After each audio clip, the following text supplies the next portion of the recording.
I'd like to introduce to you two fellow investors out of Germany and Switzerland. One is Niels Reimert. Niels is a business angel. He's done some investments in early stage fintech startups mainly. He's also invested into Israeli companies. Did at least one exit that I know of, and is now, as of tomorrow, running a Swiss bank. So congratulations, Niels, for that. Running the digital part of the Swiss bank. But still, yes, thanks. The money is digital, so yeah. Yeah. And Nico Luma, who's a friend out of Hamburg, and Nico is running the Next Media Accelerator, which is an amazing acceleration program for new media startups. And they also have a fund where they do early stage investments. And he too has, they had what, Nico, how many? 4 Israeli startups so far?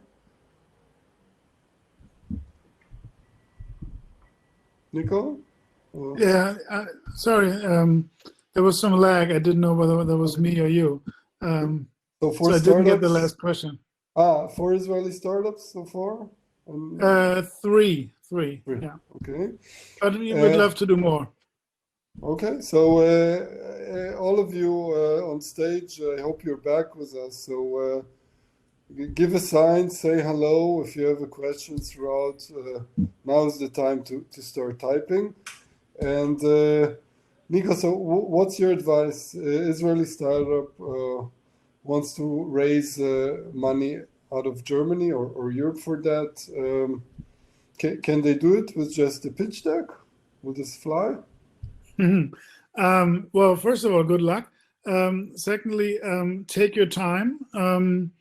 My experience is that fundraising in Germany is excruciating slow.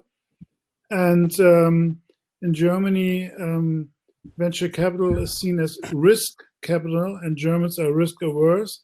So good luck on that. It takes forever and a half, and lots of VCs want to see numbers and more numbers, and then they want to see those numbers on a week-by-week basis for the next couple of weeks.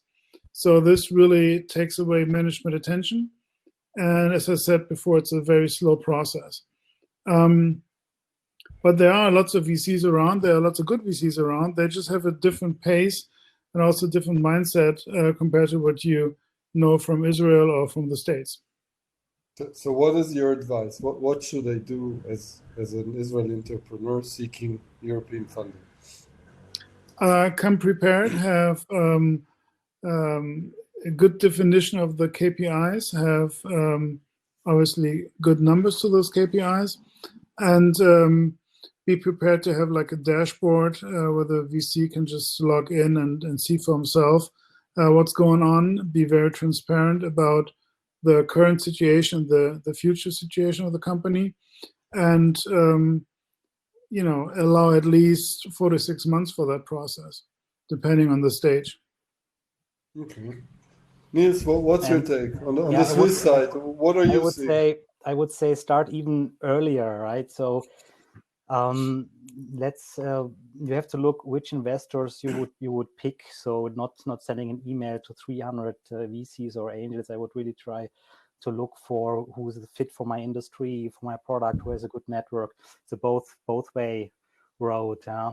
And if you pick then the company or the family office, then I would even look at who do you meet. So I would really optimize for this profile. So there are tools, for example, I don't know if you know Crystal Knows. It's a plugin for LinkedIn where you can really see, is it an analytical person? Is it a dominant person? So you could, most people I would say will be analytical in a way, the blue ones. So you need to really keyword optimize for those people. Yeah? So like for Google keyword optimization, you can really optimize your pitch for the language of what this person would speak. So I think this is something you could do upfront, and then really try to target those people very specifically and tailor your pitch to that person even. Yeah. And yeah. So means I'm just to recap on this point. You're saying, let's say if I approach 3 investors, all 3 are in the fintech domain. I should really personalize this presentation per person. Ideally, yes. I mean, I could share a screenshot of a crystal nose screen where you can really see how to talk to those people. Anybody you can pick from LinkedIn that has enough data, you can see how that tool profiles persons. And yes, sure, to the company, to that person, and to that psychology behind in a way. And as Nico was saying, most people are risk averse, analytical, so you have to give them some confidence, not over exaggerate your pitch, etc. Not only talk about the best case. Yeah. Okay. Yeah. And obviously the best thing you can do is get a warm intro. You know, don't just send out emails or don't just ping them on LinkedIn or Xing, but get real intros from people they've worked with. And that just makes it so much easier, you know. Because, you know, if you see in Germany or like anywhere else gets a couple hundred pitch decks a year and they have to look through them. And if somebody says, you know, really have a look at this team, it's a great team, then they're prone to, you know, look at this more carefully and are more open to discussions about that. So, you know, it's COVID-19 times and we can't travel, but, you know, usually I would advise you to come to Germany for conferences a couple of times a year and build your network, you know. And if you have your network, then fundraising is a lot easier than without a network. And you can do this with conferences, obviously. And I think, you know, perhaps even before you start, you should look, there are so many forms of capital today in the market. So of course you have angel investors, you have VCs, but I have here a list. You have foundations that have startup funds. You have innovation funds from the government where you can try to pitch for. You have other forms of money like crypto rich people. You have, of course, loans at the bank. You have crowdfunding and regional crowdfunding.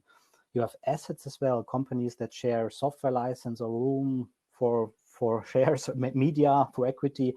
You have accelerators, corporate funds, and specialized funds. So you have really a broad universe of capital that you should probably first think about what would fit to me. Okay. So let's say I'm an early stage startup and I'm looking for angel funding and maybe preferred someone who can also give me some of the advice on adapting my product. I didn't finalize maybe a proof of concept or design partner. So would angel funding be faster? Let's say my aim is like 200,000-300,000 euros. Can this go faster than these 6 to 12 months? Probably not, because when you want to do angel funding, most angels, you know, want to be able to meet you for coffee.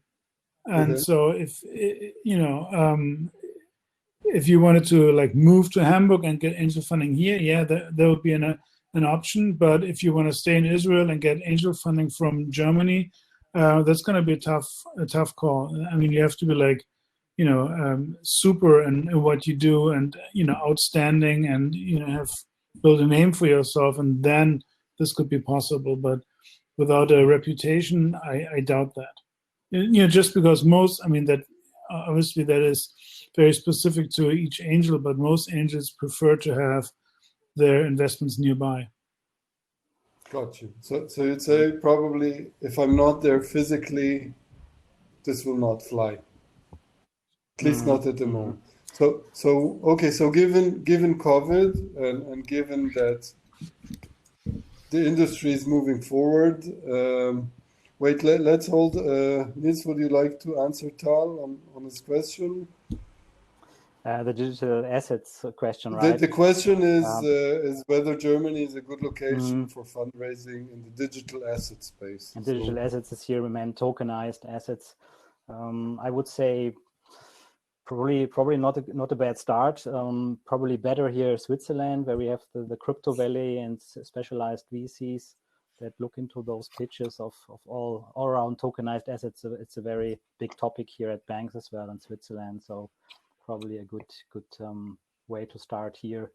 And coming back to the question, Nico and Julia, I would say you could, here in Switzerland, you could raise 300K probably easier in, I don't know, with a couple of weeks, perhaps even if you have some network connections. But there is this death valley of financing here in Switzerland, where you have like this, the first million you get quite easily, but then on the way to your Series A, it's really tough to get more money, and then you have to look abroad, to look to Germany, Austria, or even to US to bridge this gap where you really need more money than beyond a million, let's say. So this death valley is really a topic here in Switzerland. So the first couple of 100K are really easy, I would say, but then you need an agenda to go for the next round. So basically, this is an invitation, Niels, for I would say Israeli investors maybe, or German ones, to invest in Swiss companies. Like there's a white spot here, you would say. You mean regarding the financing or the digital asset? Yeah. Sorry, the financing. The one yeah, million beyond. The financing is definitely as a startup. I mean, you can come from Israel to Switzerland. You will find 500,000 or 1 million, but then if you need more money, you need to probably look around anyway. To other countries. Mm-hmm. And so guys, I keep insisting, it's COVID. I cannot fly. I'm an Israeli entrepreneur. Mm-hmm. Do I have a chance in raising from afar, or? I would say you could probably pitch for accelerators. I see this here in the fintech incubator we have here in Zurich. There, people really come pitching over camera, and then they can secure participation, let's say, for half a year or so. But yeah, it's probably better to try to do it physical in a way. Nico, what's your opinion on this? Well, we do our selection process for the accelerator. We always do it by video because we can't force people to come to Hamburg for a half an hour discussion. Yeah. So we have been doing this on video for the last 5 years. That works. And I'm sure that, due to COVID-19, we're doing much more networking online. I mean, we're doing matchmaking here. And I think that kind of stuff will work also for fundraising. It doesn't make it a lot easier, but a little easier, because you get to know somebody, you have a video chat, and, that person might refer you to somebody else.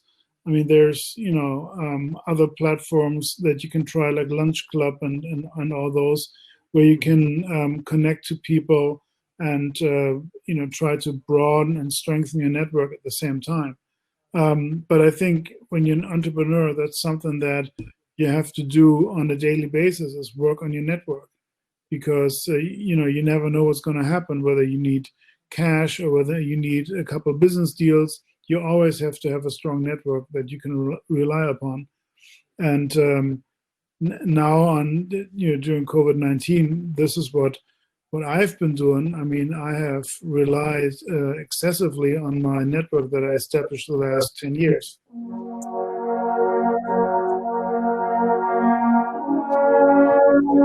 The echo? Okay, yeah, it's probably this is the Swiss mountain horn. Yeah, the big ones, I don't know, 6-7 meters long. So reminding us we need to conclude. So guys, thank you very much. Nico, you're here in the breakout sessions, right? And Niels, I think I'm around. Yeah, sure. Yeah. There's a lot more around throughout the day. More to say. So guys, yeah, thank you. Thank you very much. And till later. Yeah, thank you for hosting us. And see ya. Good day, everyone. Thanks for having us. Bye-bye. Bye-bye. Thank you. Bye.